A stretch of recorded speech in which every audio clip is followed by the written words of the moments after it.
Hello everyone, welcome to ఏకేఎస్ఐఎస్ academy daily current affairs. So ముందుగా నిన్నటి టాపిక్లోని question కనుక మనం చూస్తే దీనికి ఫస్ట్ రెండు తప్పండి. It is a committee setup by UN security council కాదు, ఇక్కడ యుఎన్ జనరల్ అసెంబ్లీ అని పడాలి. అలాగనే యునైటెడ్ నేషన్స్ క్రెడెన్షియల్ కమిటీకి సంబంధించి పలానా టైంలో మీట్ అవ్వాలని ఏం లేదు, ఎప్పుడు పడితే అప్పుడు మీట్ అవుతుంటారు, కాబట్టి ఇది కూడా తప్పు. So answer is 3 only. క్షమించాలి if there is any problem with my speech. నాకు కొంచెం మౌత్ అల్సర్స్ ఉన్నాయి, అందువల్ల కొంచెం అటు ఇటుగా కొంచెం పెయిన్ వస్తుంది. So before we go to the session, if you are looking for UPSC admissions, అట్లాగే group 1 and group 2 both AP and Telangana, దయచేసి కింద నెంబర్కి కాల్ చేయండి, they will give you all the details.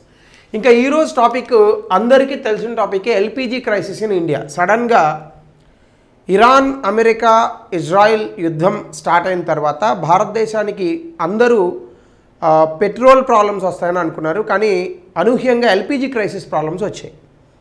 ఎందుకు పెట్రోల్ వస్తుందని అనుకున్నామంటే, ఇండియాలో 88% of the crude oil import చేసుకుంటాం, కానీ వేరే ఎల్పిజి వచ్చేసేటప్పటికి మనకి 40-60 అంటే 40% మన దేశంలోనే ఉత్పత్తి అవుతుంది, 60% మనం వేరే దేశాల నుంచి ఉత్పత్తుల్ని ఇంపోర్ట్ చేసుకుంటాం. ఇప్పుడు ఇంకొక 10% ప్రొడక్షన్ కూడా పెంచుతున్నారు, అయినప్పటికీ భారతదేశంలో ఎల్పిజి క్రైసిస్ వచ్చింది. నేనైతే దీనికి గల మెయిన్ కారణం ఏమంటానంటే, ప్రభుత్వం ఇంకా క్యాపిటలిజం, సోషలిజం నుంచి, గతంలో మనం చేసిన తప్పుల నుంచి ఇంకా నేర్చుకోలేదు గుణపాఠాలు. ఇప్పుడు ఎల్పిజి సిలిండర్లు మనం ఇళ్లలో వాడేటటువంటి సిలిండర్స్కి సంబంధించి ప్రభుత్వం అమ్ముతోంది, రెగ్యులేట్ చేస్తోంది, గుడ్. కమర్షియల్ సిలిండర్స్ని ప్రభుత్వం అమ్మాల్సిన పనేముంది అసలు? కమర్షియల్ సిలిండర్స్ అంటేనే డబ్బులు పెట్టి కొనుక్కుంటారు. సో ప్రభుత్వంలో ఉన్నటువంటి హెచ్పి, ఇండేన్తో పాటుగా ప్రైవేట్ సంస్థలకు కూడా ఈ సిలిండర్ల అమ్మకాలను ఇవ్వడం వల్ల తప్పేముంది? మీరు ఆలోచించండి. మరి అలాగే అనుకుంటే జియో, ఎయిర్టెల్ ఎందుకు రావాల్సిన అవసరం ఏముంది? మనకు అందరికీ బిఎస్ఎన్ఎల్ ఉందిగా, మరి బిఎస్ఎన్ఎల్తోనే అందరూ సర్దుకోండి. మరి జియో, ఎయిర్టెల్ని ఎందుకు ఆహ్వానించారు అంటే, ప్రైవేట్ రంగం ముఖ్యంగా భారతదేశంలో తన తాలూకా ఎఫిషియన్సీ నిరూపించుకుందనే కదా. మన దేశంలో ఎస్బీఐ, అలాగనే ఆంధ్రా బ్యాంక్, ఇంకా ఇలా నేషనలైజ్డ్ బ్యాంక్స్ ఉన్నాయి. మరి ఇవేవి కాదని ఈరోజు యాక్సిస్ బ్యాంక్, హెచ్డిఎఫ్సి బ్యాంకులు ఎందుకు తీసుకున్నాం మనం? ప్రభుత్వ రంగ సంస్థలతో పాటుగా ప్రైవేట్ రంగ సంస్థలు ఉంటే దానివల్ల మనకి క్వాలిటీ పెరుగుతోంది, అలాగనే కస్టమర్కి ఇచ్చేటటువంటి సర్వీసెస్ కూడా మెరుగ్గా ఇవ్వగలుగుతున్నామనే కదా. మరి ఆ కోణంలో మనం గ్యాస్ని కూడా ఎందుకు ఆలోచించట్లేదు? నేను హెచ్పి గ్యాస్, ఇండియన్ గ్యాస్, ప్రభుత్వ రంగం నడుపుతున్నటువంటి సంస్థలను మూసేయమని అనట్లా, వాటితో పాటుగా ప్రైవేట్ రంగాన్ని కూడా అలౌ చేయడం వల్ల వచ్చేటటువంటి ప్రమాదం ఏముంది? ప్రభుత్వం బిజినెస్ని బెటర్గా రన్ చేయగలుగుతుందా? ఈ రోజున హాస్టల్స్, మనకున్నటువంటి రెస్టారెంట్స్ ఇవన్నీ మూతపడ్డాయి. రోజుకి 13,000 కోట్ల రూపాయల నష్టం వాటిల్తోంది ఎకనామీకి. మరి ఇలాంటి తరుణంలో మన తాలూకా పాలసీస్ను కూడా ఒకసారి మనం ఆలోచించాలి కదా. సో ఈ పర్టికులర్ కాంటెక్స్లోంచి ఈరోజు టాపిక్ని మనం చూద్దాం. ముఖ్యంగా ఎల్పిజి సప్లై చైన్లో ఎల్పిజి క్రంచ్ వచ్చింది, భారతదేశానికి సంబంధించిన ఎనర్జీ సిస్టమ్స్లో లూప్ హోల్స్ కూడా బయటపడ్డాయి. ముఖ్యంగా భారతదేశానికి మనం ఎప్పుడూ మాట్లాడుతున్నటువంటి ఎనర్జీ సెక్యూరిటీ అనేటటువంటి దానికి డెఫినెట్గా వల్నరబిలిటీస్ ఉన్నాయని దీని ద్వారా మనకు అర్థమవుతున్నాయి. అఫ్కోర్స్ ప్రభుత్వానికి కావాల్సినటువంటి ఫిజికల్ స్టెబిలిటీ, అప్పులు చేయకూడదు ప్రభుత్వం, వీటికి సంబంధించి అనుకోండి. అలాగనే సోషల్ వెల్ఫేర్ ఆబ్జెక్టివ్స్ అంటే సామాజికంగా అందరికీ సంక్షేమాన్ని అందించాలి ప్రభుత్వం, కానీ ఈ క్రైసిస్లో వీటన్నిటికీ కూడా విఘాతం అనేటటువంటిది కలుగుతుంది. అఫ్కోర్స్ మనం ఎల్పిజి సిలిండర్స్ను అందించడానికి ప్రధానమంత్రి ఉజ్వల యోజన అని తీసుకొచ్చాం. అందరికీ ఎల్పిజి గ్యాసెస్ తాలూకా యాక్సెసిబిలిటీని ఇది పెంచింది, కానీ డిమాండ్ అండ్ సప్లైకి సంబంధించి మాత్రం ఇది పూర్తి స్థాయిలో ఆన్సర్స్ని అయితే ఇవ్వలేదు. అఫ్కోర్స్ ఇందులోనే ఇంప్లిమెంటేషన్కి సంబంధించి దీర్ఘకాలికంగా ఎఫోర్డబిలిటీ అండ్ సప్లై చైన్కి సంబంధించి చాలా వల్నరబిలిటీస్ బయటపడ్డాయి. సో ఇందులో భాగంగా ఈ ఎల్పిజి క్రైసిస్ని మనం ఈ ఇమేజ్ రూపంలో ఒకసారి చూద్దాం. ముఖ్యంగా root cause of LPG crunch ఎక్కడుందంటే, 55-60% మన దేశంలో ఉన్నటువంటి ఎల్పిజిని మనం ఇంపోర్ట్ చేసుకుంటున్నాం. ముఖ్యంగా అది ఎక్కువగా ఎక్కడి నుంచి? మిడిల్ ఈస్ట్ అయినటువంటి Qatar, Saudi Arabia, UAE. So ఇక్కడ నుంచి ఇప్పుడు వచ్చేటటువంటి ఇంపోర్ట్స్ హార్ముజ్ జలసంధిని ఆపేయడం కారణంగా మనకి ఇబ్బందులు అనేటటువంటి కనిపిస్తున్నాయి. అలాగే ప్రపంచవ్యాప్తంగా చూసుకుంటే ఎల్పిజిలో ఇండియా సెకండ్ ర్యాంక్, అంటే అత్యధికంగా ఎల్పిజి సిలిండర్లు వాడేటటువంటి దేశంలో ఇండియా 2వ ర్యాంక్లో ఉంది. దాదాపుగా 30 కోట్ల మందికి 30 కోట్ల గృహాలకు ఎల్పిజి కనెక్షన్స్ ఉన్నాయి. అంటే గృహానికి 4 చొప్పున మీరు వేసుకున్న ఆల్మోస్ట్ ఆల్ 120 కోట్ల మంది అయ్యారు. అంటే దాదాపుగా దేశంలో అందరూ కూడా ఈ యొక్క ఎల్పిజి సిలిండర్స్ని వాడుతున్నారు. అలాగనే మనకి సంబంధించినటువంటి వాలటైల్ సప్లై చైన్ ఫ్యాక్టర్స్, అంటే ప్రపంచవ్యాప్తంగా ఎప్పుడన్నా యుద్ధాలు వచ్చినా, కరెన్సీ డిప్రిషియేషన్స్ వచ్చినా, లేదా పోర్ట్స్ నుంచి వచ్చేటటువంటి మనకి ఈ సప్లై చైన్కి సంబంధించినటువంటి ఇన్ఫ్రాస్ట్రక్చర్స్ ఏవైనా వచ్చినా మనకు కొన్ని బాటిల్ నెక్లెస్ అనేటటువంటివి, అంటే కొన్ని ఆలస్యం అనేటటువంటిది గతంలో కూడా మనం చూసాం. అలాగనే ఫ్యూయల్ స్టాకింగ్, గతంలో మనకి ఇలా పుల్లల పొయ్యి మీద చాలామంది ఇబ్బంది పడేవాళ్ళు, ఇప్పుడు గ్యాస్ పొయ్యిలకు మారి డెఫినెట్గా మనకి చాలా బెటర్గా ఇండోర్ పొల్యూషన్స్ ఇవన్నీ కూడా తప్పాయి. ఆల్మోస్ట్ ఆల్ మనకి 15 నుంచి 30 రోజుల వరకు రిజర్వ్డ్ కూడా ఉంది. అంటే స్ట్రాటజిక్ స్టోరేజ్ బఫర్స్లో ఎల్పిజి సిలిండర్స్ కొరతను మనం 15 నుంచి 30 రోజుల వరకు ఆఫ్ చేయగలం కూడా. కానీ ఉన్నప్పటికీ కూడా ఇప్పుడు సప్లై షాక్స్ అనేటటువంటివి వచ్చాయి. అయితే ఇక్కడ మనకి ఉన్నటువంటి సమస్య ఏంటంటే, మనం ఎల్పిజి మీద ఎక్కువగా ఫోకస్ చేస్తున్నాం, కానీ భారతదేశంలో మనకి అగ్రికల్చర్ చాలా అద్భుతంగా ఉంది. కాబట్టి బయో ఎల్పిజిని మనం అద్భుతంగా స్కేలింగ్ చేయొచ్చు. బయో ఎల్పిజి, అలాగే బయోగ్యాస్, సిబిజి, ఇట్లాంటివన్నింటినీ కూడా చాలా అద్భుతంగా మనం భారతదేశంలో ముందుకు తీసుకెళ్ళచ్చు. అలాగనే ఎలక్ట్రిక్ కుకింగ్ అనేటటువంటి దాని మీద భారతదేశంలో గతంలో ఎలక్ట్రిక్ కుక్కర్స్ వచ్చినప్పటికీ కూడా ఇంకా బెటర్గా మనం చేయలేకపోతున్నాము.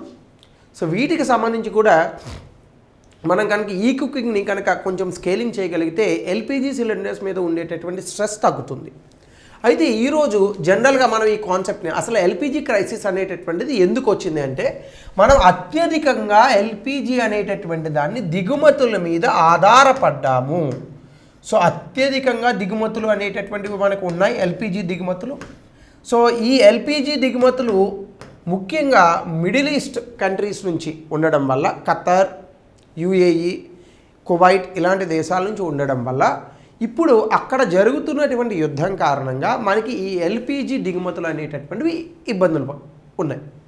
సో అలాగనే refills అన్అఫోర్డబుల్ for many poor house holds and governance physical deficit. అంటే ఫర్ ఎగ్జాంపుల్ ఇక్కడ కనుక మనం చూస్తే ఈ రీఫిల్స్ అనేటటువంటివి, అంటే ఇప్పుడు సాధారణంగా మన దేశంలో గ్యాస్ అయిపోతే మళ్ళీ మనం గ్యాస్ని బుక్ చేసుకుంటాం. ఇప్పుడు ఏమవుతుంది, బుకింగ్ చేసినా కూడా ఇంటికి గ్యాస్ రావట్లేదు. ఎప్పుడైతే ఇంటికి గ్యాస్ రావట్లేదో చాలా వరకు కూడా ఇళ్లల్లో వంట చేసుకునేటటువంటి సాధారణ మధ్యతరగతి కుటుంబాలు ఈ గ్యాస్ లేక అనేక ఇబ్బందులు పడుతున్నాయి. ముఖ్యంగా పట్టణ ప్రాంతాల్లో, గ్రామీణ ప్రాంతాల్లో అంటారా, ఇల్లులు పెద్దగా ఉంటాయి కాబట్టి మనం ఎక్కడికో వెళ్ళి కొంచెం పొలాలు అవి తెచ్చుకొని ఒక పొయ్యి పెట్టుకోవడానికి స్కోప్ ఉంటుంది. అపార్ట్మెంట్ కల్చర్ ఉన్నటువంటి హైదరాబాద్ లేదా ఇంకా ఇతర నగరాలలో ఈ కాన్సెప్టు కుదరకపోవచ్చు. దీనివల్ల ఏమవుతుంది, బ్లాక్లో ఎల్పిజి గ్యాస్ బుకింగ్ అనేటటువంటిది కానీ ఇవన్నీ కూడా ఎక్కువగా పెరుగుతున్నాయి. సో దీని కారణంగా మనకి ప్రభుత్వం మీద మాత్రమే కాదు, ప్రజల మీద కూడా అత్యధికంగా భారం పడుతుంది. సో దీన్నే మనం ఎల్పిజి క్రైసిస్ అని అంటాం. అయితే భారతదేశంలో ఎల్పిజి గురించి కనుక మనం చూస్తే, ఎస్ డెఫినెట్గా మనకి ట్రాన్సిషన్ పీరియడ్ అనేటటువంటిది ఆల్రెడీ జరిగిపోయింది. గతంలో మన దేశంలో ఒక 20 సంవత్సరాల క్రితం ఎక్కువగా కట్టెపుల్లల మీద వంట చేసేవారు. కానీ చాలా వరకు కూడా ఈ కట్టెపుల్లల్ని పక్కన పెట్టి చాలా వరకు గ్రామీణ పట్టణ ప్రాంతాల అన్ని చోట కూడా ఈ ఎల్పిజి గ్యాస్ సిలిండర్ల వైపు మనం మారాం. భారతదేశంలో ఇది కనుక మనం చూస్తే దాదాపుగా 30 కోట్ల గృహాలకు ఈ యొక్క ఎల్పిజి కనెక్షన్స్ ఉన్నాయి అంటే మనం అర్థం చేసుకోవచ్చు. అట్లాగనే ఇండియా ఈ ఎల్పిజి కోసం మిడిల్ ఈస్ట్ ప్రాంతంలో UAE, Saudi Arabia, Qatar, Kuwait ఇలాంటి దేశాల నుంచే దాదాపుగా 55 నుంచి 60% మనకు ఉన్నటువంటి ఎల్పిజి రిక్వైర్మెంట్స్ అన్నింటినీ కూడా ఇంపోర్ట్ చేసుకుంటుంది. ఇప్పుడు ప్రభుత్వం ఏం చెప్తుందంటే ఎల్పిజి క్రైసిస్ నుంచి బయటపడడానికి 40 దేశాల నుంచి మళ్ళీ మేము ఇంపోర్ట్ చేసుకునేటటువంటి ప్రయత్నం చేస్తున్నామని చెప్తున్నారు. కానీ దేశంలో వచ్చినటువంటి చిన్న సమస్యని ప్రభుత్వం సరిగ్గా పట్టించుకోకుండా సంక్షోభంగా మార్చింది అనడానికి ఇది ప్రత్యక్ష ఉదాహరణ. ఖచ్చితంగా ఇరాన్ యుద్ధం జరిగేటప్పుడు మనకి గ్యాస్ ప్రాబ్లం వస్తుంది, అలాగనే పెట్రోల్ ప్రాబ్లం వస్తుంది అని చిన్న పిల్లల్ని అడిగినా చెప్తారు. మరి అలాంటి సందర్భంలో ఎల్పిజి క్రైసిస్ అనేటటువంటిది వస్తుంది అని ఇంత పెద్ద సర్కిల్, ఇంత పెద్ద మీడియా, ఇంత పెద్ద ఇంటెలిజెన్స్ ఉన్నటువంటి ప్రభుత్వానికి తెలీదా? ప్రాబ్లం అంతా ఎక్కడ వస్తుందంటే ప్రభుత్వమే అన్నీ చేయాలి అని అనుకోవడం తప్పు. ప్రభుత్వానికి వ్యాపారం చేయడం రాదు. వ్యాపారం చేయడం రానటువంటి క్షణంలో ప్రైవేట్ సెక్టార్ని భారతదేశంలో వినియోగించుకోవడం తప్ప వేరే అవకాశమే లేదు. కోర్స్ దీన్ని చాలామంది వ్యతిరేకిస్తూ ఉంటారు, కానీ 1990ల వరకు జరిగింది కూడా ఇదే. ప్రభుత్వమే హ్యాండ్ వాచ్లు కూడా తయారు చేసినటువంటి పరిస్థితి భారతదేశంలో కనిపించింది. చాలా ప్రభుత్వ రంగ సంస్థలు అనేక రకాలైనటువంటి లాసుల్లోకి వెళ్ళినాయి. లాసుల్లోకి వెళ్ళలేదు అని వాదించే వాళ్ళు కనుక ఈ వీడియో చూస్తూ ఉంటే మరి ఎయిర్ ఇండియాని ఎందుకు అమ్మారో మీరు దయచేసి చెప్పాలి, బిఎస్ఎన్ఎల్ ఎందుకు లాసుల్లో ఉందో చెప్పాలి, ఎల్ఐసిని ఇప్పుడు ఎందుకు అమ్మాలని అనుకుంటున్నారో చెప్పాలి. ఎల్ఐసి లాసుల్లో ఉందనేది నా ఉద్దేశం కాదు, అత్యధికంగా ప్రాఫిట్స్లో ఉంది కాబట్టి మొన్న అమ్మారు. సో కాబట్టి చాలా వరకు ప్రభుత్వ రంగ సంస్థలు లాసుల్లో ఉంటున్నాయి కాబట్టే వాటిని అమ్మాలని చూస్తున్నారు. వైజాగ్ స్టీల్ ప్లాంట్ ఎందుకు అమ్మాలని చూస్తున్నారు మరి ప్రైవేట్ రంగానికి? ఇలాంటి సందర్భంలో ఎల్పిజి గ్యాస్ సిలిండర్స్లో కూడా ప్రైవేట్ రంగాన్ని ఆహ్వానిస్తే వచ్చే తప్పేంటి? ప్రైవేట్ రంగానికే మొత్తం ఇవ్వాల్సిన అవసరం లేదు, ప్రభుత్వ రంగం ఉంటూ ప్రైవేట్ రంగాన్ని కూడా అలౌ చేయాలి.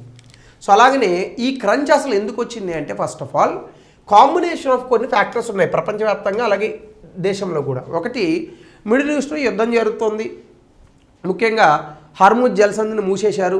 దీని కారణంగా అక్కడ నుంచి మనకు వచ్చేటటువంటి ఇంపోర్ట్లు లేట్ అయ్యాయి. ఇది మొదటిది. రెండు, ఇండియా ఇంటర్నేషనల్ మార్కెట్లో ముఖ్యంగా ప్రైస్ మనం చూస్తే ప్రైస్ టేకర్ అంటే దాని అర్థం ఏంటి?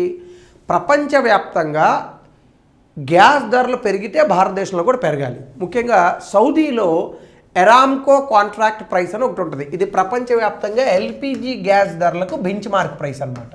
ఇది కూడా భారతదేశంలో ఈ ప్రైస్ పెరిగితే అంటే సౌదీ అరేబియాలో ఈ బెంచ్ మార్క్ ప్రైస్ అనేటటువంటిది పెరిగితే భారతదేశంలో ఉన్నటువంటి ప్రైసెస్ కూడా పెరుగుతాయి.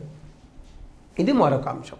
ఇక మూడు, భారతదేశంలో మనకి ఉన్నటువంటి పూర్ ఇన్ఫ్రాస్ట్రక్చర్, అలాగనే ఎల్పిజికి సంబంధించి మన దేశంలో ఉన్నటువంటి ట్రక్స్ డిలేస్, ముఖ్యంగా లాజిస్టికల్ ప్రాబ్లమ్స్ అని అంటారు. అంటే రవాణాకు సంబంధించినటువంటి కొన్ని సమస్యలు ఉన్నాయి. ముఖ్యంగా ఈశాన్య ప్రాంతాల్లో ఇంకా ఇతర గ్రామీణ ప్రాంతాలకు ఈ గ్యాస్ని చేరవేసేటటువంటి లాజిస్టిక్స్ మనకి చాలా పూర్గా ఉండడం మరొక సమస్య.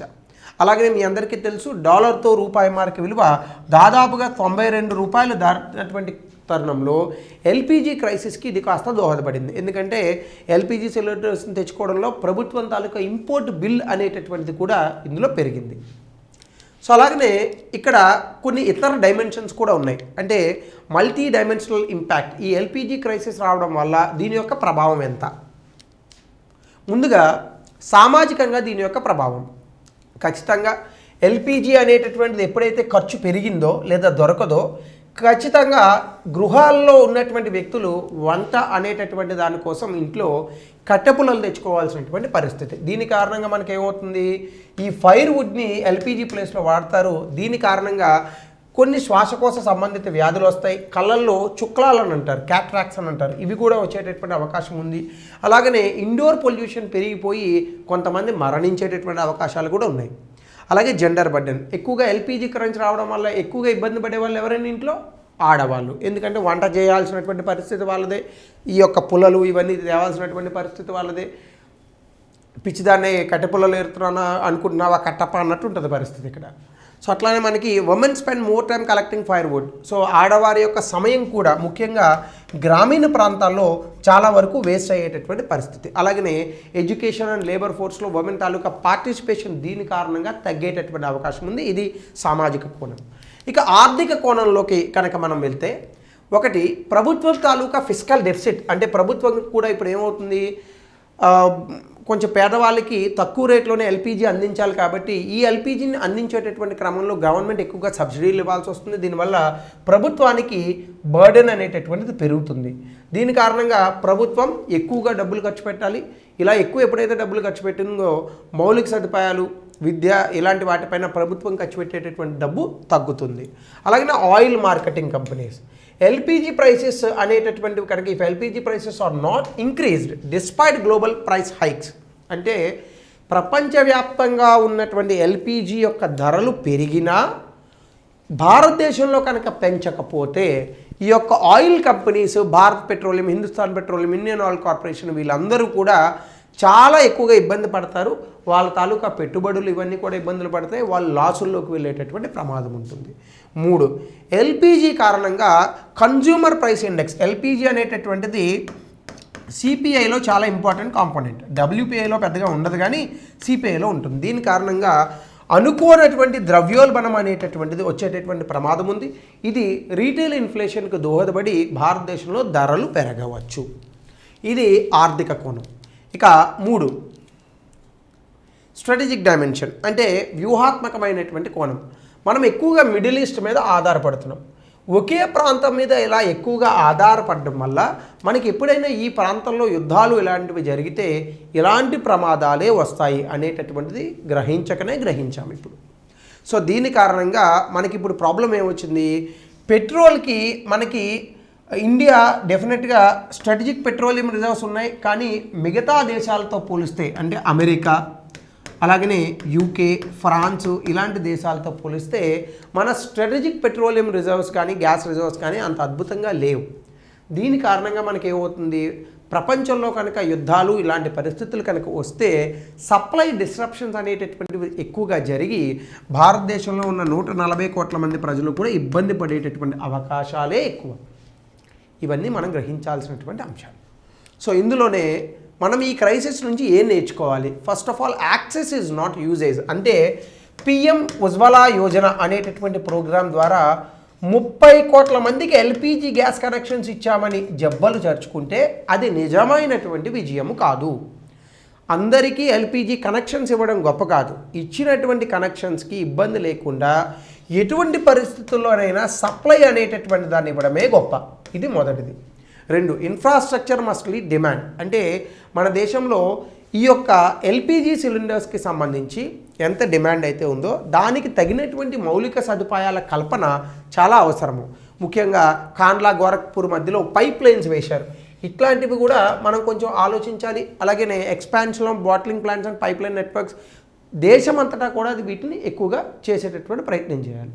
అలాగనే డైవర్సిఫికేషన్, కేవలం ఎల్పిజీల గురించి కేవలం ఒక ప్రాంతం మీద డిపెండ్ అవుతున్నాం, ఇదొకటి. 2 మన ఇంట్లో కుకింగ్ కోసం కేవలం ఎల్పిజి మీద డిపెండ్ అవ్వకుండా ఈ కుకింగ్ ఇలాంటి వాటిని లేదా బయో గ్యాస్ ఇలాంటి వాటిని కూడా మనం పెంచేటటువంటి ప్రయత్నాలు చేయాలి. దీని కారణంగా ఎల్పిజి సమస్య మీద కొంత స్ట్రెస్ తగ్గేటటువంటి అవకాశం ఉంటుంది. సో ఇవన్నీ కూడా మనం గుర్తించాల్సినటువంటి అంశాలు. అట్లాగనే దీనికి సంబంధించి ఇప్పుడు మనం చేయాల్సిన పరిస్థితి ఏంటి, ఎలక్ట్రిక్ ట్రాన్సిషన్. కార్లే మనం ఎలక్ట్రిక్ కార్స్ వాడుతున్నామండి. ఇళ్లలో ఎలక్ట్రిక్ పొయ్యిలు వాడితే వచ్చేటటువంటి తప్ప ఏంటండి? మొదటిది. 2 బయో ఎల్పిజి, సిబిజి లాంటి వాటిని పెంచాలి. అలాగనే సేఫ్టీ నెట్ అనేటటువంటి ముఖ్యంగా డైరెక్ట్ క్యాష్ బెనిఫిట్ ట్రాన్స్ఫర్స్ ఇట్లాంటి వాటిని స్ట్రెంగ్థెన్ చేయాలి. భారతదేశంలో ముఖ్యంగా స్టోరేజ్ అలాగే దీనికి సంబంధించినటువంటి ఇన్ఫ్రాస్ట్రక్చర్ని కనుక మనం పెంచుకుంటే ఇలాంటి క్రైసిస్లోంచి బయటపడవచ్చు. కానీ నా దృష్టిలో అయితే ఇన్వైట్ ప్రైవేట్ సెక్టార్ యొక్క పెట్టుబడులు పెంచండి. ప్రభుత్వం తాలూకా కంపెనీలు కూడా ఉండనివ్వండి, కానీ ప్రైవేట్ సెక్టర్ని కూడా తీసుకురండి. దీని కారణంగా ఎక్కువ డబ్బులు వెచ్చించి కొనుక్కునేటటువంటి వాళ్ళు ఉంటే కనీసం ప్రైవేట్ సెక్టార్లో సప్లై అనేటటువంటిది అద్భుతంగా ఉంటుంది. సో ఇది మనం గమనించాల్సినటువంటి అంశం. దీనికి సంబంధించి ఒక ప్రశ్న దయచేసి ఆన్సర్లో తెలపండి కమెంట్స్లో. అలాగనే ఎల్పిజికి సంబంధించి ఈ ప్రశ్న గతంలో ఇవ్వలేదు, నేనే ఇచ్చాను. ఈ ఇయర్ ఇచ్చేటటువంటి అవకాశం ఉన్న ప్రశ్న 200 పదాల్లో రాయండి. So thank you, have a good day.